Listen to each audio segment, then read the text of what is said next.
Top quality और consistent performance के लिए सिर्फ सिल्वर पंप्स। टॉप क्वालिटी और कंसिस्टेंट परफॉर्मेंस के लिए सिर्फ सिल्वर पंप्स, नाम याद रखना। आपल्यासोबत शिवसेनेचे नेते विधान परिषदेचे आमदार हेमंत पाटील आहेत। भाऊ, काय सांगाल? आपण बघितलं तर नांदेडचे पालकमंत्री यांच्या विरोधात भाजप आणि शिवसेनेच्या आमदारांनी तक्रार केली। हातगावचे आमदार बाबुराव कदम कोळीकर यांनी थेट अतुल सावेंना इशारा दिला की तुम्ही परस्पर निधी वाटप करताय, विरोधकांना निधी वाटप करताय आणि तुम्ही नांदेडमध्ये आल्यानंतर तुमचा निषेध व्यक्त करण्यात येईल। मी माझं आताच सन्माननीय आमदार बाबुरावजी कदम यांच्याशी बोलणं झालेलं आहे। त्यांच्या भागामध्ये मोठ्या प्रमाणामध्ये बंजारा समाज आहे आणि मोठ्या प्रमाणामध्ये समाजाकडनं छोट्या मोठ्या कामाची, तांड्यावरच्या कामाची मागणी आहे आणि अशा वेळेस त्यांनी मागणी केलेली आहे, पुरेसा निधी दिला गेलेला नाही हे वास्तव जरी असलं तरीसुद्धा पालकमंत्री आणि बाबुरावजी कदम या दोघांना बसून एक समन्वय साधला जाईल। गैरसमजातून कदाचित ही अशी प्रतिक्रिया आली असेल, परंतु अतुल सावे हे एक निस्पृह व्यक्तिमत्व आहे आणि कुठल्याही प्रकारचं भेदभाव करणारे व्यक्तिमत्व नाही।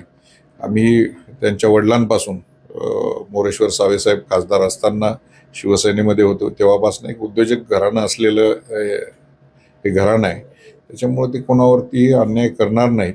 काही गोष्टी गैरसमजातून किंवा संवादाअभावी झालेल्या आहेत तर निश्चित तातडीने या संदर्भामध्ये आजच्या आज बसून भेटून हा सर्व विषय मिटवले जाईल। पण भाऊ, शिवसेनेच्या आमदाराकडून थेट भाजपच्या मंत्र्यांना जे ते निषेधाची भाषा होती। काय की एखादा आमदार जेव्हा भावना व्यक्त करतो की त्याच्या पाठीमागं अनेक लोकांच्या भावना त्याच्या पाठीमागं असतात, अनेक लोकांच्या मागण्या असतात, लोक सातत्याने आमदारांना विचारतात कामाचं काय झालं। अशा वेळेस मग वैतागून थोडं एखाद्या वेळेस एखादा शब्द गेला असेल, परंतु बाबुरावजी कदम आणि सावेसाहेब या दोघांमध्ये समन्वय आज साधला जाईल। बरं, हे झाले शिवसेनेच्या आमदाराचं। मात्र भाजपाचे मुखेडचे आमदार तुषार राठोड यांनी थेट अतुल सावे यांची मुख्यमंत्र्यांकडे तक्रार केली। 7,25,00,000चा निधी आहे जे परस्पर वाटप केलाय आणि मुख्यमंत्र्यांनी त्याला स्थगित दिली।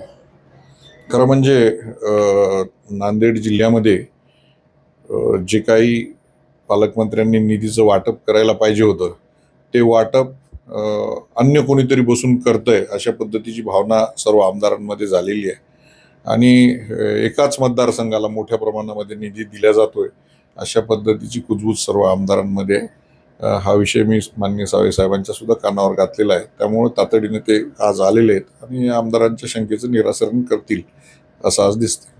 हो, पण आमदारांनी ज्या पद्धतीने तक्रार केली त्यानंतर मुख्यमंत्र्यांनी ज्या पद्धतीने ऍक्शन घेतली हे अतुल सावेंना मोठा झटका म्हणावा लागेल। नाही, असं काही नाही, पक्षांतर्गत बाब आहे। खरं म्हणजे दररोजच एकमेकांना बोलावं लागतं, भेटावं लागतं, कमी जास्त झालं असेल। कारण नांदेडमध्ये गेल्या अनेक वर्षापासून काही लोक सातत्याने एकाच मतदारसंघामध्ये माझा निधी कसा खेचता येईल अशा पद्धतीचं काम करतात आणि त्यामुळं हा सगळा प्रकार झालेला आहे, त्यामुळं असंतोष निर्माण झालेला आहे। या संदर्भात माननीय मुख्यमंत्री देवेंद्र फडणवीस साहेब यांच्या कानावरती शिवसेनेचे तिन्ही आमदार आणि मी स्वतः यापूर्वी हा विषय टाकलेला होता, परंतु यावर्षीपासून जे काही निधी एकाच तालुक्यामध्ये एकाच मतदारसंघात ओढल्या जातो असा प्रकार होणार नाही असा शब्द त्यांनी दिलेला आहे। आज पालकमंत्री अतुल सावे नांदेड दौऱ्यावर आहेत, मात्र त्यांचा संपूर्ण दौरा राखीव आहे। म्हणजे आमदारांनी तक्रार केली आणि पालकमंत्री अतुल सावे नांदेड दौऱ्यावर आलेत अशी चर्चा आता सुरू झाली।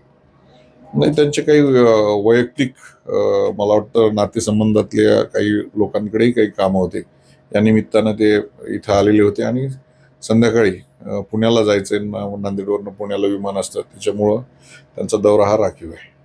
हो, पण हळद संशोधन केंद्राचे अध्यक्ष आहेत, मात्र निधी अभावी ते काम रखडल्याची माहिती मिळते, काय तथ्य आहे?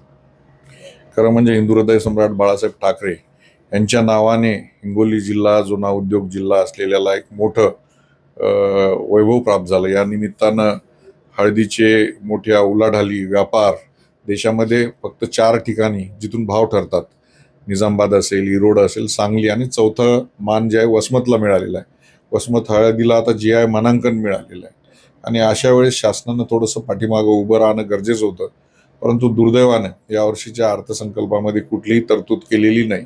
मागचे जे काही पैसे शिल्लक होते तीच कॅरी फॉरवर्ड केलेले आहेत, परंतु या संदर्भामध्ये माननीय एकनाथ शिंदे साहेबांची, माननीय देवेंद्र फडणवीस साहेबांची भेट घेतलेली आहे। पुरवणी अर्थसंकल्पामध्ये ते निधी देतील अशी अपेक्षा आहे, जेणेकरून वारंवार हिंगोली जिल्ह्याच्या तोंडाला पानं पुसल्या जातात, त्या जिल्ह्यामध्ये कुठले अधिकारी यायला तयार नसतात. आपण पालकमंत्र्याचंही विधान बघितलं की झिरवळ साहेबांचं कशा पद्धतीनं, तर कोणीच तिथं अधिकारी यायला तयार नाहीत, मंत्री यायला तयार नाहीत. अशा जिल्ह्यामध्ये कुठल्याही प्रकारचे निधी द्यायला कोणी तयार नाही.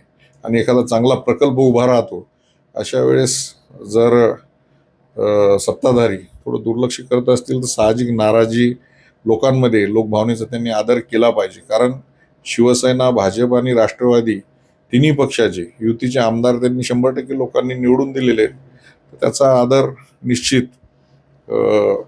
मुख्यमंत्री आणि सगळेजण करतील अशी अपेक्षा आहे. तत्कालीन मुख्यमंत्री एकनाथ शिंदे यांनी या प्रकल्पाला मंजुरी दिल्यामुळे या प्रकल्पाला आता बगल देण्याचा प्रयत्न सुरू आहे का?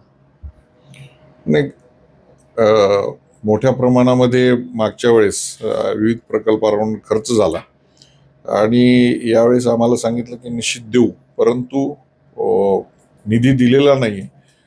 का दिला नाही याच्या पाठीमागचे कारण मी आता अजून शोधत आहे. कारण सापडल्यानंतर तुम्हाला सांगतो. निश्चित. हे होते विधान परिषद सदस्य आमदार हेमंत पटेल, ज्यांनी आपल्याशी संवाद साधलाय. ज्ञानेश्वर लोंढे, TVN मराठी, नांदेड.